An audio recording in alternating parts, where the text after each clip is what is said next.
All right. Hello, everybody. I believe we are all here together.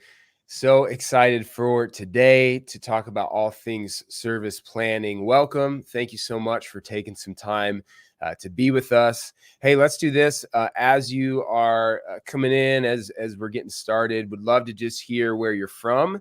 Go ahead in that chat. Just type where you're coming from, maybe the name of your church, your role there. We would love to know that. Feel free to use the emojis, right? We don't want to sleep on the emojis today. We're the creative types, service planning, so let's get creative there.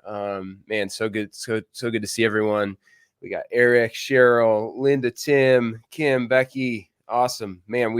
Everyone's pouring in here. Glad that you're with us.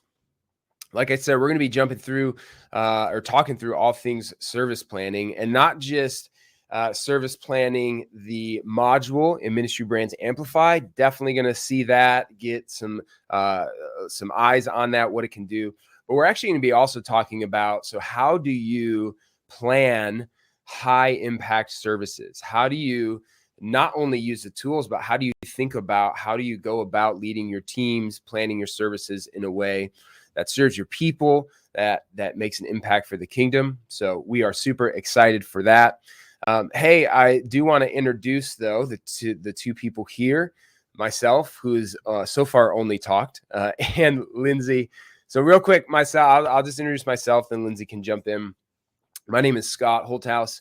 My role here is a senior content marketing manager, but I am also a worship pastor. So spent about 16 plus years as a worship pastor full-time, and actually still lead as well at my church, do some worship leader coaching, and love all things service planning and the church gathered to worship. So super excited to be here, and I'll hand it off to Lindsay.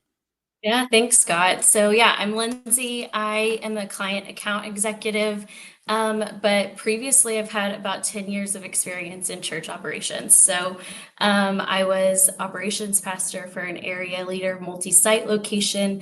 And then before leaving, I was the director of generosity. So Scott, having that experience on the worship side with service planning, I have the experience as far as volunteer management outside of just specific worship planning, more volunteer roles for weekends as well. Yeah. I know one of the things too that I love, just because obviously I bring the perspective from leading the worship team, creative arts, kind of that realm, but yeah, you bring such a great perspective then operationally, and that right, the church needs both of those. If it's just the creatives, not much would get done. If it was just operations, it may need a little bit of flavor. So excited. I think we're gonna be a good team today, Lindsay. Yep, absolutely. Awesome. Well, hey, again, just as you're rolling in, make sure to use that chat. Also, you'll see next to the chat, there's Q&A. We have some folks standing by ready to answer your questions. So as we're going through, feel free to ask some questions there, and you actually see your response. You'll get it sent. And so we want to make sure to use that, use the chat, have some interaction. So without further ado, let's jump into kind of where we're going today. We are going to talk about, again, we want to talk about how do we have high impact worship services? How do we use the tools around us like service planning to do that? But we thought instead of just saying, do these things, we thought, what if we looked at the opposite, right? What if we looked at 5 ways to ruin a worship service before it even starts? So a little bit cheeky, I know, but sometimes looking at what you shouldn't do really helps highlight what you should do. So we're going to look at these 5 areas and kind of bounce back and forth between some high level ideas, some philosophies, some best practices, some principles, all of that, as well as the ways that you can use service planning as a tool to accomplish those things. And I think it's important, kind of as we jump in, just before we get into it, is to understand, why does this matter? Like, why is it important that we spend, an hour, 45 minutes on a Tuesday talking about this? And I think it's really important because the amount of impact that your services have are directly related to how you plan and prepare. So the outcome that you have when you gather, whether it's on Sunday or Saturday night or midweek or whatever it might be, that outcome is directly tied to how you plan, how you prepared, including the processes that you have, the systems you use, the tools you use. So, solid planning with the right tools, it paves a way for not only high impact services, but also really fulfilled and honored volunteers. So, a lot of you know that, right? You are in ministry, you're doing this day in and day out. But I think it's just important to kind of level set as we begin, to know here's why it matters to kind of to jump into this and to discuss this today. Now, let's jump into 5 ways to ruin a worship service before it begins. The first one that we're going to talk through is avoid detailed planning. Avoid detailed planning. So if you are thinking, man, I want to have just an awful worship service, wait till the very last minute to plan it. All right.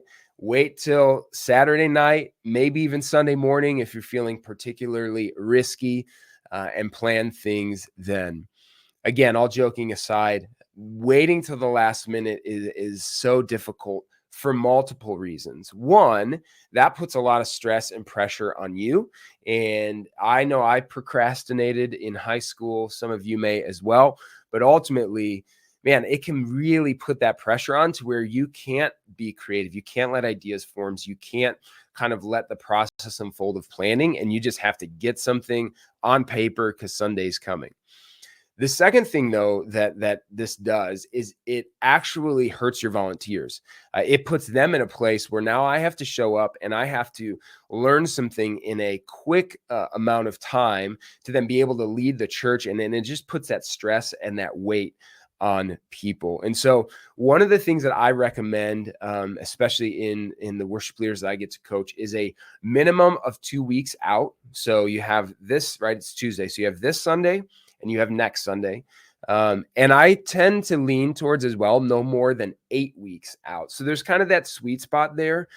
But what that does with kind of putting a cap on 8 weeks is it allows for some of the freedom and some of the flexibility to change and adjust as the life of your church and what's going on in your ministry context calls for that. So by doing this, you're giving people what they need, making sure they're prepared as possible, having that runway, knowing that they have life to live, to be able to prepare, come into rehearsal, come into the service, ready to go, and ready to do their best. So, Lindsay, would love to toss it to you, just kind of hear some of your thoughts, especially kind of from the operations end around the need to plan in detail. So I'm definitely detail oriented, right? And I've worked with many worship pastors before, and they're naturally creative, as they should be. They are creating an experience each weekend for people to come in and give their lives to Christ, right? So, but that planning piece helps reassure me that there's a set schedule of like, what songs are being played and what does that look like?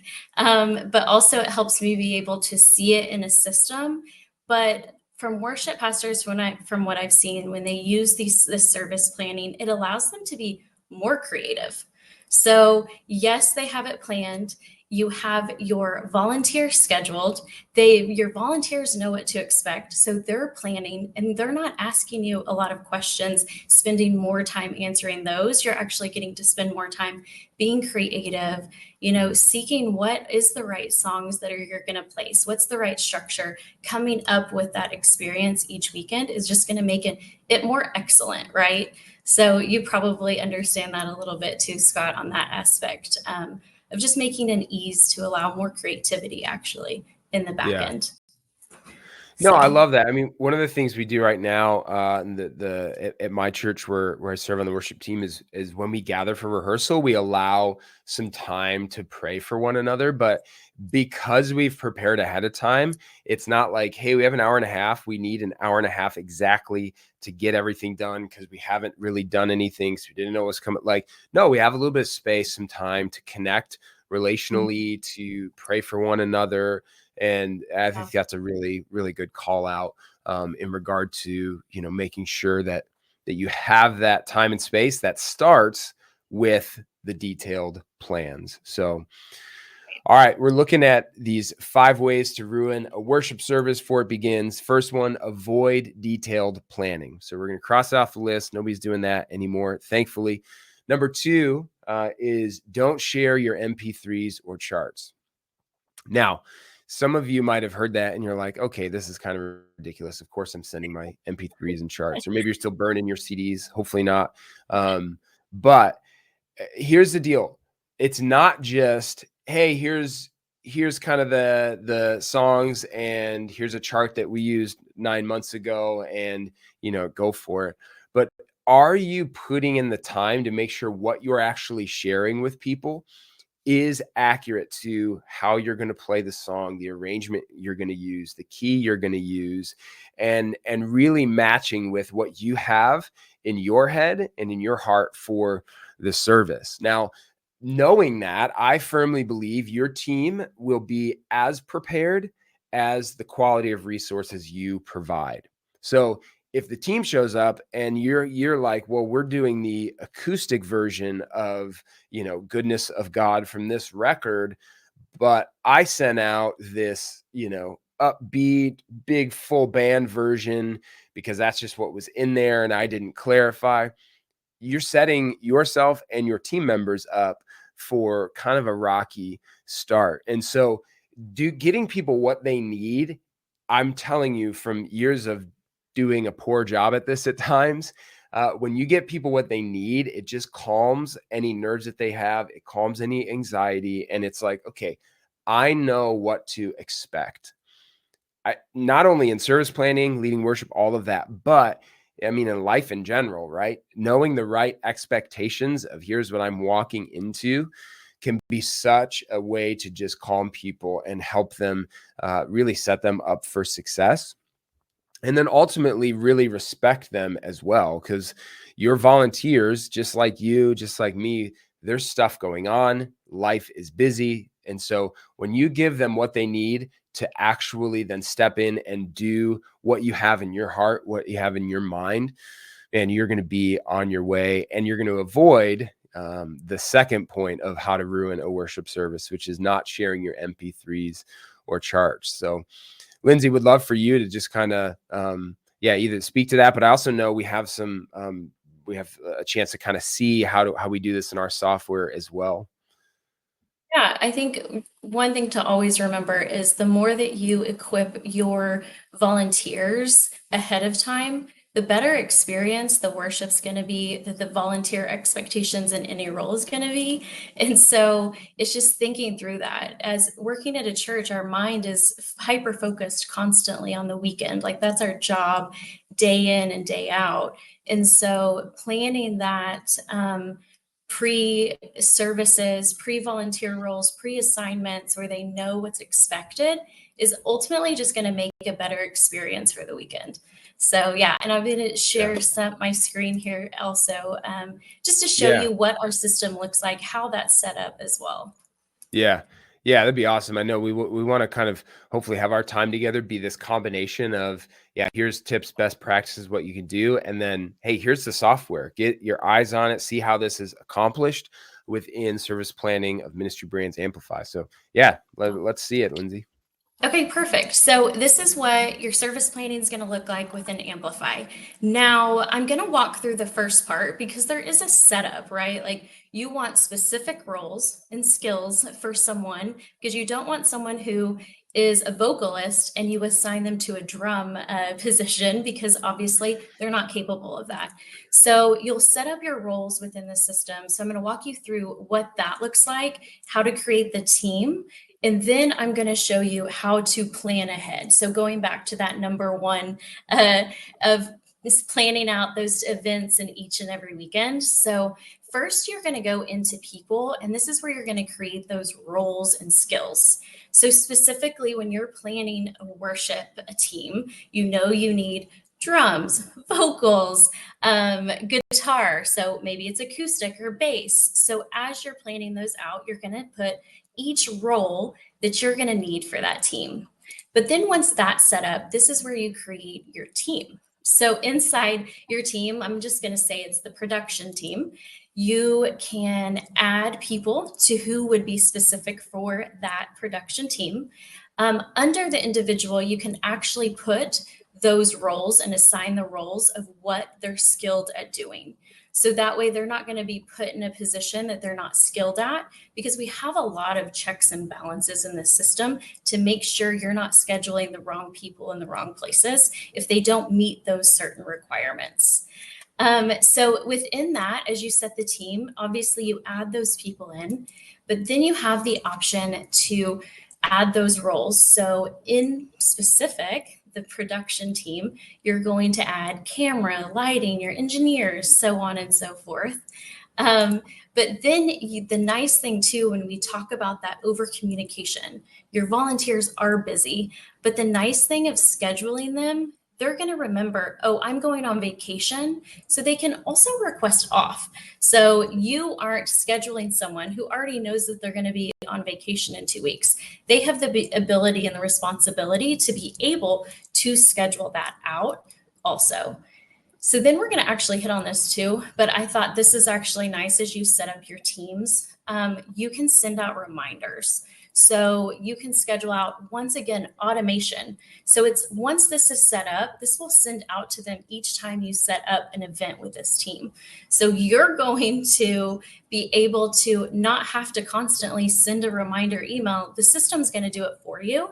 So it's alleviating those administrative tasks, which we know worship pastors probably would appreciate, right?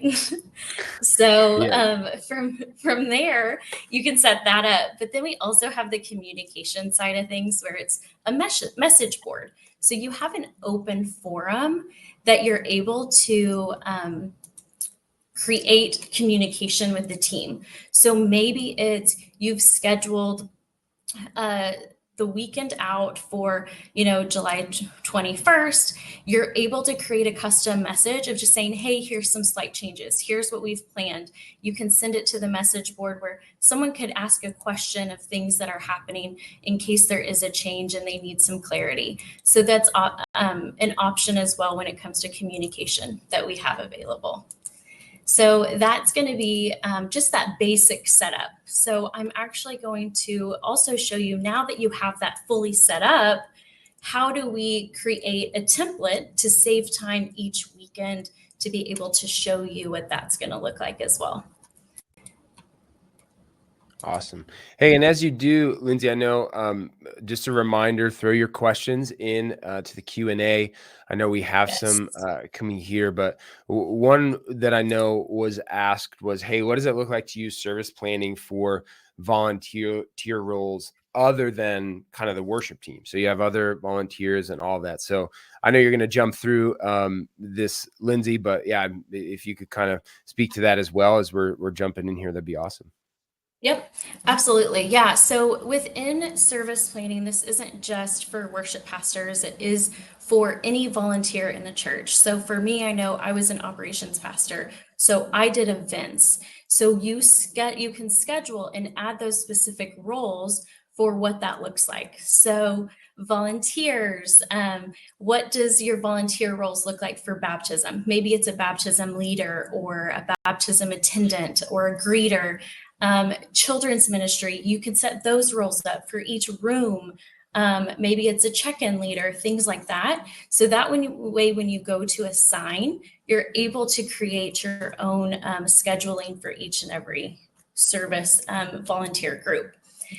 So once you set those roles up, this is where you're going to create an event.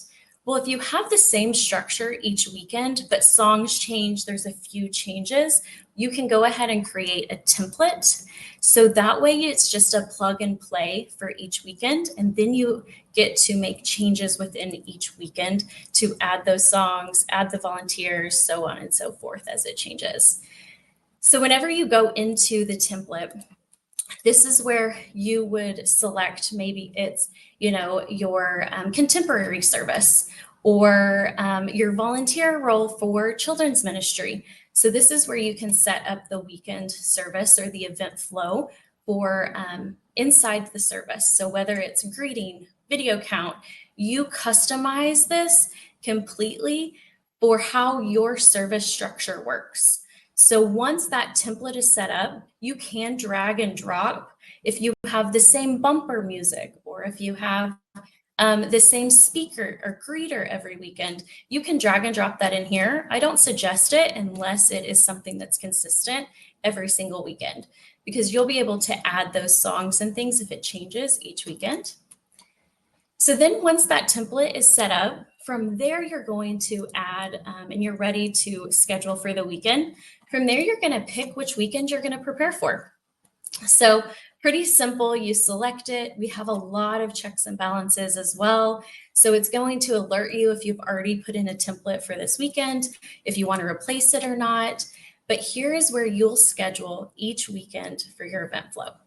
So you can add your songs, you can add who's leading it, and then you can designate who's going to be serving in the different roles as well. All of the songs are drag and drop. We do integrate in with Spotify, YouTube. For your CCLI, we have Song Select that you can connect with as well. So you can drag and drop your content over.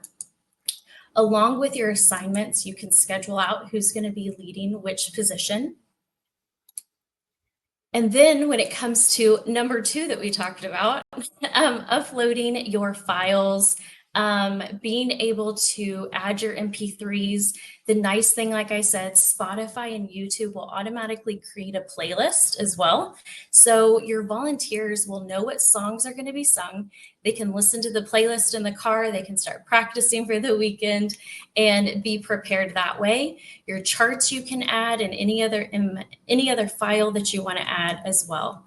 So those are kind of the options within creating that workflow that, once again, will automatically assign your volunteers for you, create the flow, send out the communication, and once again, create less work on the back end each weekend. Yeah. That's awesome, Lindsay. Thanks so much for walking through that. And again, getting some eyes on it. We got some great questions in the Q&A as well. So feel free to keep sending those. Anything too that you're thinking, observing, tips that you want to share in the chat too, we'd invite you to do that. Hey, we're going to keep going in our list. Okay. 5 ways to ruin a worship service before it begins. We already hit number 1, number 2, number 3 is forget people in the congregation. So if you want to have a really rough service, just go ahead and forget everybody that you are preparing for, planning for, standing in front of. Again, this is kind of a silly way to look at it. And so we obviously don't mean to do that, because I think you always have to remember when you are planning a service, and this is whether you are 2-3 weeks before the service, right? In the planning meeting, thinking about what you're going to do. This is in rehearsal. This is when you step on stage. This is maybe your tech director, or you run the production team. This is when you get into the booth. You have to remember it's about the people. It's not about the music. It's not about the service. It's not about the creative elements. Those are all great, and those are all tools, but they're tools to be used to ultimately serve your people and glorify God through it. Now, some things that I think you can ask yourself then through that filter is, are the songs that we're doing, can people sing them? Are they in the right key for people to sing? And not just the people who maybe have an amazing voice, but I'm not going to publicly say who they are on the internet, but I have some people at my church that I think about when I'm picking the keys for the song, because I know they are not the most musical people in the world. I think everyone hearing this knows exactly 2 or 3 people at your church who you think of that they're not just coming in like so excited to sing, right? It's maybe just not their thing as much. But I think about them and think about, is this going to be accessible for them? Are they going to be able to participate, or is it going to be in such a high key, or is the service element going to be kind of so out there, or am I going to instruct in a way that they feel like, okay, I know what we're doing and I can jump in, I can participate. So one of the tips that I've done over the years is I've actually had a few people that I could say, hey, come in here for a second.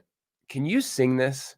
Right. So I'll play a chorus, And it's like, it's somebody who may fall into that category of not super musical. But I'll pull somebody and say, hey, can you sing? Is this comfortable to sing? Usually have different genders as well, so that it's like, okay, a higher voice, a lower voice. Are we going to be able to have everybody sing and participate? And then also ask, hey, can you give me honest feedback? Is this song going to work?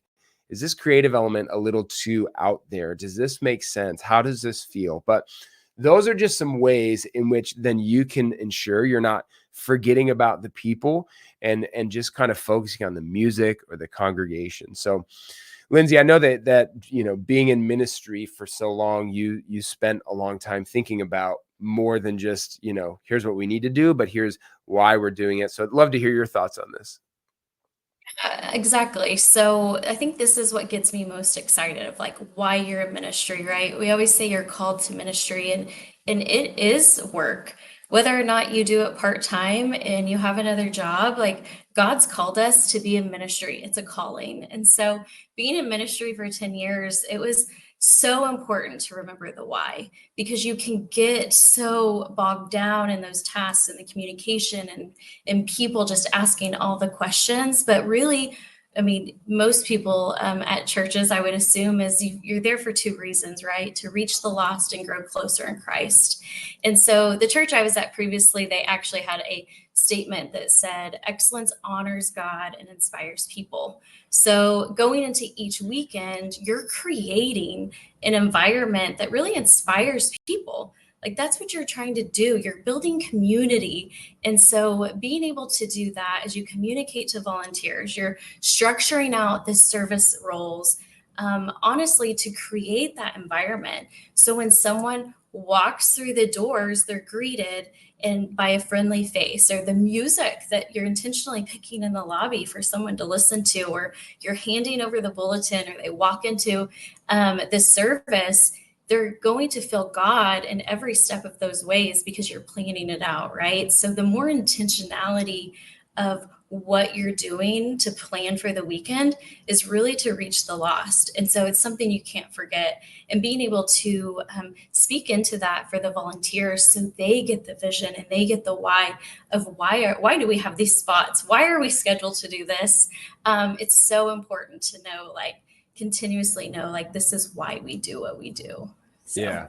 No, that's so good. And I think I always needed that reminder, right? Because like you said, it's week in, week out. Sunday's always coming. So sometimes, and even, you know what, even if this is the one thing you get from our time together, it's to remember the why. Step back, remember the people and why you're in ministry in the first place. So Yeah. hey, one of the things that we have, this is a little intermission, little timeout, little pause for us. We're on point 3. We got 2 more. But we do have a poll because we want to know, where are you at? Like, what are you working through? What are you struggling with? What are you challenged by? And so I just opened this poll up, and I'd love to hear your thoughts around, what do you find most challenging about planning a service? Okay, is that maybe planning the details? Is it like, hey, I can do the big picture, but really getting those details not great? Is it actually getting the charts, the MP3s, all of that where it needs to go, getting the right stuff? Is it knowing your people, right? So is it, I don't know how to understand, how is the service going to go? How is it going to flow? All of that stuff.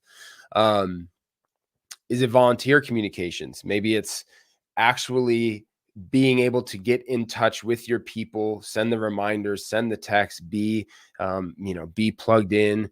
And maybe it's, hey, I just have so many things going on, right? So I have this over here, I have this platform here, I'm using some of Google Suite, I got, it could be that as well. So we're going to leave that open here for another minute or two. And so go ahead and fill that out. And I do see I see a chat too.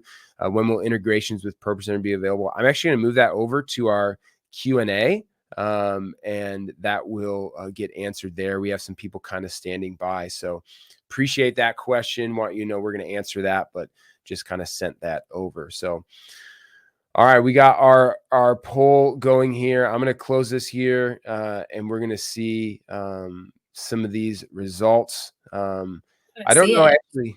Here, let me see if I can share. Yeah. Okay, yeah, I can. Um, so overwhelmingly, volunteer communication is really the thing that we are finding challenging. And so you can see there, volunteer communication overwhelmingly, planning the details next, and then the other three kind of trickled in. So, man, we so appreciate you kind of sharing that. And actually, as though we kind of teed that up, which we didn't, our next point we're going to move into and how to ruin a worship service, do the bare minimum volunteer communication. Just like sometimes in your services, you things happen and you're like, I wish I could take credit for planning that, but that was just the Lord being kind to us. And so that's what happens here. So we're going to talk through, how do you communicate well? Now, I think you know this, but if you don't, let me tell you, because I've been on both sides, right? For a long time, I led as a worship pastor in a lot of different contexts, church plant, mega churches, ever in between. But I've also now more recently spent some time as a volunteer on a worship team. So I'm the recipient of the communication and I'm the one who's getting the details. And I'll tell you, being vague on the details, call time, rehearsal schedule, additional volunteer info, that will hurt your service before it even starts. Again, even if it's just the confidence that people have. Remember, everyone involved in the service too, right? We're not just talking about the band and sound and pro presenter and lighting people. Like, we're looking at everybody, from anyone who's reading scripture to those who are doing announcements, right? Shout out to our announcement people holding it down. Announcements is a tough gig. We all know that. Okay. Nobody loves, well, some people love the announcements, but it's always tough. You're like, what are we going to do with announcements? It's a tough gig. They're doing a great job. If that's you, we love you, announcement people. But include them, include whoever's speaking that morning, and be really clear about, this is what is going on. Now, a little thing that I've done in the past is actually take my phone and I will record a video of myself talking through the service, right? So, hey team, so excited for this weekend. Thanks so much for serving. This is what we're doing. This is what you can plan on. This is where just walking through all of it. That way I can communicate any of those nuances, backed up obviously by the details in service planning. But I can put my communication to a video, and then we actually start a group text with everyone who's going to be serving, so that we can have some interaction, communicate, and really go from there. So one of the things that's been helpful, but Lindsay, I know that we want to share a little bit more again about how to do this and show people in the software. So I'm going to stop sharing my screen so you can share yours. And so far we've navigated this swimmingly, and I'm believing in faith that we'll continue to do the screen shops really well. Swaps. We're I'm going to misspeaking keep now. it going. Yeah, I love it. Yeah, you bring up a good point too before I kind of walk through just service planning in general. I think something to remember with volunteers is not everyone's the same. So you might have someone who's an avid emailer. They're going to check that email every second. As soon as they get alerted, they're going to check their phone, they'll respond back quickly. Then you have someone who they have 3,000 notifications on their phone, right? That they haven't checked their email. So being able to provide multiple avenues, communicating the same thing out in different ways, you're going to be able to not run into, well, I didn't see that email or I didn't get that text, because some people don't text, right? So there's lots of different options and avenues that you take when communicating to a volunteer. It can be seem very monotonous because you're having to do it in multiple ways. But the nice thing is, within our system, and we'll kind of hit on a little bit more within what Amplify is at the end, but within service planning specifically, we have those communications, like I showed, the message board. So you can do basically a post of discussions that can alert them to check it there. But then the scheduling aspect alone is really nice, because you can either empower your volunteer to know when they're serving, sign themselves up, or be able to request off. So you have a lot of different avenues, like I mentioned, that will automatically be set up as you schedule them. So this is the user dashboard when I talk about that. So the user, so your helper, your volunteer can log into service planning and they'll have their dashboard to see exactly when they're scheduled. So if they're scheduled multiple weekends, you have that option. As you set up the team, also you can manipulate what you specifically want these settings to be. So for example, if you want them to accept, decline, and tentative, then you allow that. If you don't have to have that. So there's different settings that you can allow. So they can accept any of their signups. You can also allow it in the teams that they can sign themselves up. So maybe you don't want to assign each individual to a position, but you have them set for a role or skill. They can go in and say, okay, here's available roles. Let me go ahead and sign up for this role because I know I'm available this weekend. Now, on the flip side, this is all of us empowering volunteers too, right? So if they know that they're going to be gone on vacation, they can easily schedule out their time that they're not going to be available. So one, they're not going to be scheduled. You'll see an open role that they're not available because they're requesting off. But that also is another thing that we have when we talk about empowering your volunteers. You're able to allow that person, if they have to decline or they're off, they can fill that role based on what you have set. So they can actually reach out to other team members that meet that role or that specific skill to try to fill that spot themselves. So again, that's going to alleviate time for you administratively and continue to focus on, the mission at hand versus working on filling that spot last minute. So that's also really nice. But secondly, when we talk about volunteers, we have busy schedules. I live and breathe on my calendar. I don't know about anyone else, but my calendar on my phone, I see what I'm doing every day. My kids are in sports. I have other tasks that I do. I go to church on Wednesday night. I have Sunday night.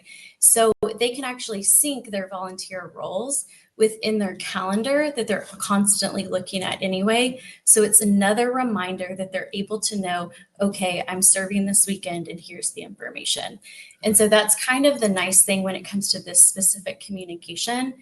Now, also, one thing I did want to mention, Scott, as I stopped sharing my screen, is in Amplify, you said you make a video, right? And you send it out to the group message. So we'll hit a little bit about Amplify, but the nice thing is you can create a group in our People app that you can send text messages to that way to stay in communication and maintain that community. Yeah, no, that's fantastic. One of the things I think about when it comes to like volunteer communication, I one time was I had a friend who was like, hey, come and lead with us on a Sunday at a pretty large church in my area. So I was like, man, it's great. Sounds fun, exciting. And in the details that were sent out, what happened was the previous time they'd done this song, they just kind of copied it over. Well, the last time they only did the bridge of the song. So, hey, just the bridge, right? So he sends me the service plan, ready to go. I'm just like playing that bridge all week long, like ready for it, right? Nobody's got that bridge down the way I got that bridge down. And it's like so they rehearse like literally right before the service. So service is coming and it's like, all right, let's start the song. 4 clicks and it's like verse 1, here we go. And I was like, what? Like nobody told me about verse 1. Corey, like I thought we were just doing the bridge because there was this breakdown in communication and breakdown in saying like, here's who's doing what, here's when they're doing it. And thankfully this was a song that I'd heard previously and I was like, okay, I could kind of make my way through it. But if I hadn't, or it was one I was less familiar with, like it's such a difficult position to be in. And me, as I was a fellow worship pastor, kind of taking a weekend at a church with a friend. So it was a little different than a volunteer, but still sort of had this moment of like, oh my goodness, I did not know what we were doing, and now we're doing it, and I have to do it, and I don't know how to do it. And so it's just something I thought of, and I'm sure we all have those stories of the need to communicate well, the need to make sure that we are doing the best that we can to provide the communication level that our people need, and to not do number 4 on our list to ruin a worship service before it starts, which is do the bare minimum volunteer communication. All right, we have one more here. We're going to jump into it. The 5th, the final on how to ruin a worship service before it starts. Use as many different platforms as possible. Now, we're going to jump into this one. Reminder, keep those questions coming. We have our teammate, Martha, who is feverishly typing to answer all of those. Martha knows all things service. Martha's actually a worship leader, works in production as well. So that's one of the things I love about our team here is just a lot of people steeped in ministry themselves. So feel free to keep sending those questions in. We're going to jump into number 5. Use as many different platforms as possible. If you want to make it difficult, frustrating, use a ton of different platforms. Now, the more that you can use one solution for service planning that plugs into the ecosystem of what your church uses, your church software, the easier this is going to be for everyone, for you, for your volunteers, staff, for your pastors, for all people. And so Ministry Brands Amplify provides that in being kind of that one place. And the nice thing is there's less friction then in the processes that you create. And by providing that less friction for people, right? So instead of going here and there and here, and you got to have your login there, instead of doing that, but having kind of one spot, you'll see a higher level of adoption and people actually doing that. Like if you kind of see, hey, people aren't really adopting this, using this, one of the questions to ask is it as frictionless as possible? Because there might be some roadblocks and some things that are causing people to say, you know what, this is just not worth the effort. And so I'm not going to do this. So Lindsay, I know we wanted to, again, kind of show a little bit of what does this look like in Ministry Brands Amplify? How do we accomplish this? Why is it an advantage to kind of have this single platform? So would love for you to both speak to that, show us, and walk us through that. I'm going to share my screen here in a second, but I think you're exactly right. Like when we talk about why we created Amplify Plus, it's really to create that end-to-end solution to have less friction. So for the people that said like volunteer communication is the hardest thing, we make that easy. And so when we talk about those integrations, it allows things to just speak and talk together. And so when I share my screen, this will be just a simple example of what I mean by that. But then this would be specifically for going from your service planning into people. And so Amplify has a people management database. And within that, it automatically integrates your people and your individuals into service planning. So you're not having to do a backend integration.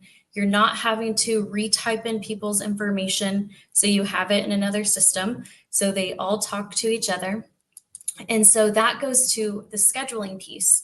So when you go and pull them from Amplify People, all you have to do is type in their name. And so you can see here, it's going to show what that CHMS result is. It's going to pull them directly from our Amplify People. And all you have to do is hit import person. So from there, they automatically get imported over to be able to be added to be scheduled to serve. So the communication's already linked, their personal information's already linked. You're able to just plug and play, drag and drop that person specifically in that role of where you're wanting them to serve. And so that's just one simple integration that we have. But another integration would be our online giving, automatically, if they give online, they're going to have that giving record under their name and People. And when you create an event or a calendar in People, it's automatically going to go under the mobile app and website. And so there's just multiple different avenues of creating less friction, more integration, and just wrapping it all into one single sign-on as well for your team. And so I do know, like, ministry people come and go, right? So the staff, some people leave or they go off to another church to be a lead pastor. Well, sometimes we don't know what those systems are. And so when they might sign up for a system and that's how they did that process. The nice thing is you can add as many users in Amplify. You can create permissions. So you have someone who does tech. So they do the service planning setup. They do the streaming, the website. You can allow them to only see that because we don't want them to see giving. So if someone was to leave, it's easy to just move someone else into their place and add them and give them access and remove the other person. So hopefully the goal is to make it, more cost effective, more integrated, and save time. Yeah. So, yeah, absolutely. Well, we're kind of wrapping up, coming near the end here. We do just kind of want to give a little bit of a summary of what we talked about. But there's going to be actually a little ticker on the bottom of the screen that you can go ahead and click to book a demo of service planning. Now, today you got a little bite-sized sample, right? So you got the Costco sample, right? You ever been, if you go to Costco, Sam's Club, whatever, those big box places, you get a little sample and you're like, that's a pretty good meatball. I think I'm going to maybe go for the whole bag of meatballs, right? And experience the whole thing. So you can click that link and actually get a full demo so that you can see things specific that you want to see. Maybe if you have questions that you weren't able to ask, you can ask those. You can see the integrations. You can, again, just do the whole thing. And actually, Lindsay will be the one to be giving those demos. That's correct, Lindsay, right? Yep. That's correct. So yep. you've already met Lindsay. You know Lindsay. If you click this, you're going to actually be able to book time on her calendar, walk through this further.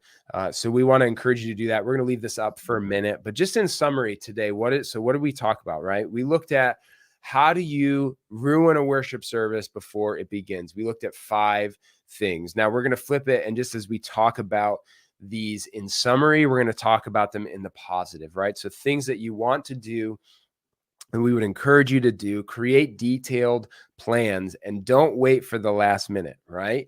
Don't wait for that last minute. Plan ahead, create those detailed plans, share your files, share your content, share your MP3s, your charts, share your notes, give people everything that they need to be prepared to practice, not only for your peace of mind, not only for you knowing, hey, my team's ready to go, but for your team, for people's peace of mind, for people to know I'm prepared, I'm confident, I'm ready. Let's step into the service and leading together.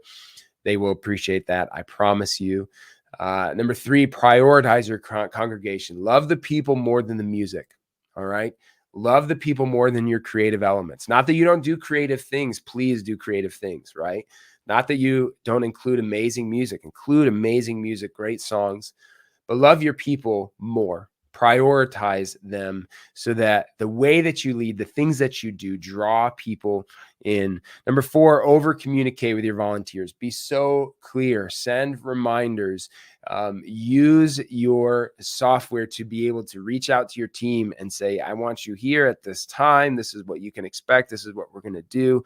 Over communicate with your volunteers. And number 5, simplify your workflow with a unified platform, a single solution to do everything that you need, and not just you as the person doing the service planning, but your whole church, right? So that's what we would encourage. Click that ticker, book your demo today. Lindsay, I'd love to throw it to you as well, just for any closing thoughts that you might have. I think just to go over the demo itself is, I know we went over that overview, the Costco overview of Yeah. service planning. In the demo, we'll definitely go over specific for your church. Everyone has a different setup. So we can kind of talk through what does that look like and then answer any questions you have of any other module that you think that your church might need as well. So I thought, yeah, I don't know that I have any other thoughts. I think all of Yeah. this was great, but understanding how it can all work and how you can make your service planning even more excellent than what it currently is important. Yeah, no, that's great. Well, listen, we're so thankful for those of you here today with us. I believe Q&A will kind of keep being answered here, but we also will be sending this out to you. So if you wanted to watch again, send it to somebody, maybe kind of dig through some of the highlights. You'll be getting this recording sent to you as well as some other resources. So please be on the lookout for that. And please let us know what we can do to serve you and your church, right? Listen, all of this, right? Service planning, ministry brands, amplify, all the time, energy, resources that go into actually building these tools, creating them, helping you know, learn, and adopt them. Ultimately, it's to help empower healthy churches. It's to help you in ministry do your job easier, more effectively, get more done with less time. And so that's really what we want to do. And that's where Ministry Brands Amplify came from. That's where all of the work that we're doing, the heart that it comes from. And so we're just so grateful for your time today. We hope that it has been helpful. One more reminder, book that demo. But yeah, we're just so thankful for you, for the work that you're doing, for the people that you're impacting, for the communities you're changing. Keep going. We're with you. We're behind you. Thank you so much for being here today. And we are going to see you next time. We're going to have more resources, more webinars coming your way to hopefully help you grow in ministry. So thanks so much for being here, and we will see you next time.